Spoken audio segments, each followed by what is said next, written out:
एक राजा ने सपना देखा। रात को सपने में उसने मौत को देखा। वह डर गया। उसने पूछा, क्या बात है, तुम मुझे इतना डरा क्यों रही हो? मौत ने कहा, मैं तुम्हें यह बताने आई हूँ कि कल सूर्यास्त तक मैं आ रही हूँ, इसलिए तैयार हो जाओ। यह सिर्फ दया के कारण है, ताकि तुम तैयार हो सको। राजा इतना हैरान हुआ, उसकी नींद टूट गई। आधी रात हो चुकी थी। उसने अपने मंत्रियों को बुलाया और उसने कहा, ऐसे लोगों को खोजो जो सपने की व्याख्या कर सके, क्योंकि समय कम है। हो सकता है कि यह सच हो। फिर व्याख्याकार आए, लेकिन जैसा कि व्याख्याकार हमेशा होते आए हैं, वे महान विद्वान थे। वे कई बड़ी बड़ी किताबें लेकर आए और उन्होंने चर्चा और विवाद और तर्क करना शुरू कर दिया। और सूरज उगने लगा और सुबह हो गई। और एक बूढ़ा आदमी जो राजा का बहुत भरोसेमंद नौकर था, वह राजा के पास आया और उसने उसके कान में फुसफुसाया, मूर्ख मत बनो। ये लोग हमेशा हमेशा के लिए झगड़ते रहेंगे और वे कभी किसी निष्कर्ष पर नहीं पहुंचेंगे। अब हर कोई कोशिश कर रहा था कि उसकी व्याख्या सही हो, और राजा पहले से भी ज़्यादा उलझन में था।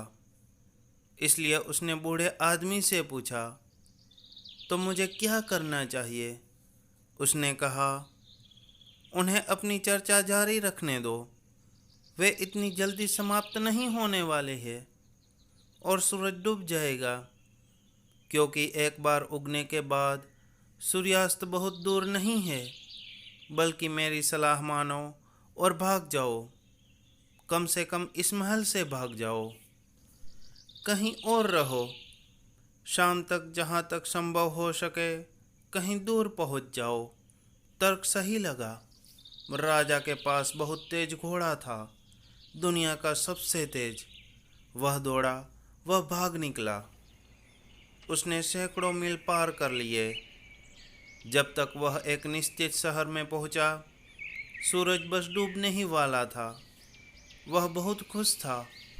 उसने अपने घोड़े को थपथपाया और कहा, तुमने अच्छा किया, हम बहुत दूर आ गए हैं। और जब वह अपने घोड़े को थपथपा रहा था, अचानक उसे लगा कि उसके पीछे कोई खड़ा है। उसने पीछे देखा, वही मौत की छाया। और मौत हंसने लगी। और राजा ने कहा, क्या बात है, तुम क्यों हंस रहे हो? मृत्यु ने कहा, मैं चिंतित थी, क्योंकि तुम्हें इसी पेड़ के नीचे मरना तय था, और मुझे चिंता थी कि तुम कैसे पहुंचोगे। तुम्हारा घोड़ा वास्तव में महान है। यह अच्छा रहा। मुझे भी अपने घोड़े को थपथपाने दो। इसलिए मैं तुम्हारे सपने में आया था। मैं चाहता था कि तुम महल से भाग जाओ, क्योंकि मैं बहुत चिंतित था कि यह कैसे होगा, तुम कैसे पहुंच पाओगे। जगह बहुत दूर लग रही थी और केवल एक दिन बचा था। लेकिन तुम्हारे घोड़े ने अच्छा किया, तुम समय पर आ गए। तुम जहाँ भी जाओगे, मौत तुम्हारा इंतजार कर रही है। हर दिशा में मौत इंतजार कर रही है। हर जगह मौत इंतजार कर रही है। इसलिए इससे बचा नहीं जा सकता। तब मन इससे बचने का कोई रास्ता सोचने लगता है।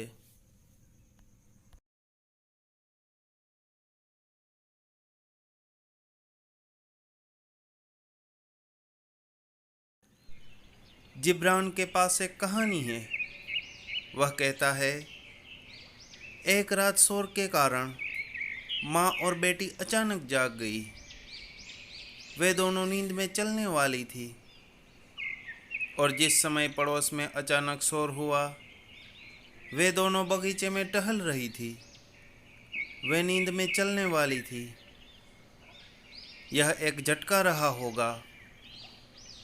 क्योंकि नींद में बूढ़ी औरत माँ बेटी से कह रही थी, तेरी वजह से कुतिया, तेरी वजह से मेरी जवानी चली गई, तूने मुझे बर्बाद कर दिया, और अब जो भी घर में आता है तेरी तरफ देखता है, मेरी तरफ कोई नहीं देखता। एक गहरी ईर्ष्या जो हर माँ को होती है जब बेटी जवान और सुंदर हो जाती है। यह हर माँ के साथ होता है, लेकिन यह अंदर है। और बेटी कह रही थी, तू बूढ़ी सड़ी हुई, तेरी वजह से मैं जीवन का आनंद नहीं ले सकती, तू ही बाधा है, हर जगह तू ही बाधा है, रुकावट है, मैं प्रेम नहीं कर सकती, मैं आनंद नहीं ले सकती।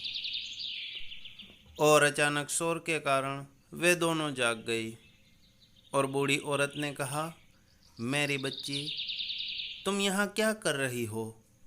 तुम्हें सर्दी लग सकती है, अंदर आ जाओ। और बेटी ने कहा, लेकिन तुम यहाँ क्या कर रहे हो? तुम्हारी तबीयत ठीक नहीं थी और यह ठंडी रात है। आओ माँ, बिस्तर पर आओ। पहली बात जो हो रही थी वह अचेतन से आ रही थी। अब वे फिर से दिखावा कर रहे हैं, वे जाग गए हैं। अब अचेतन वापस चला गया है, चेतन अंदर आ गया है। अब वे पाखंडी है, तुम्हारा चेतन पाखंड है। अपनी यादों के साथ सच में ईमानदार होने के लिए व्यक्ति को वास्तव में कठिन प्रयास से गुजरना होगा, और आपको सच्चा होना होगा, चाहे कुछ भी हो। तुम्हें पूरी तरह सच्चा होना होगा। तुम्हें जानना होगा कि तुम अपने पिता के बारे में, अपनी माँ के बारे में, अपने भाई के बारे में, अपनी बहन के बारे में वास्तव में क्या सोचते हो, सच में। और तब तुम पाखंडी नहीं रहोगे, तुम वास्तविक, सच्चे, निष्कपट होगे, तुम प्रामाणिक हो जाओगे। और जब तुम प्रामाणिक हो जाते हो, तुम चट्टान की तरह हो जाते हो। कुछ भी तुम्हें बदल नहीं सकता, कुछ भी भ्रम पैदा नहीं कर सकता। तुम तलवार की तरह हो जाते हो। तुम हमेशा जो कुछ भी गलत है उसे काट सकते हो।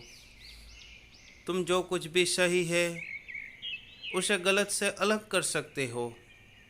और तब मन की स्पष्टता प्राप्त होती है। वह स्पष्टता तुम्हें ध्यान की ओर ले जा सकती है।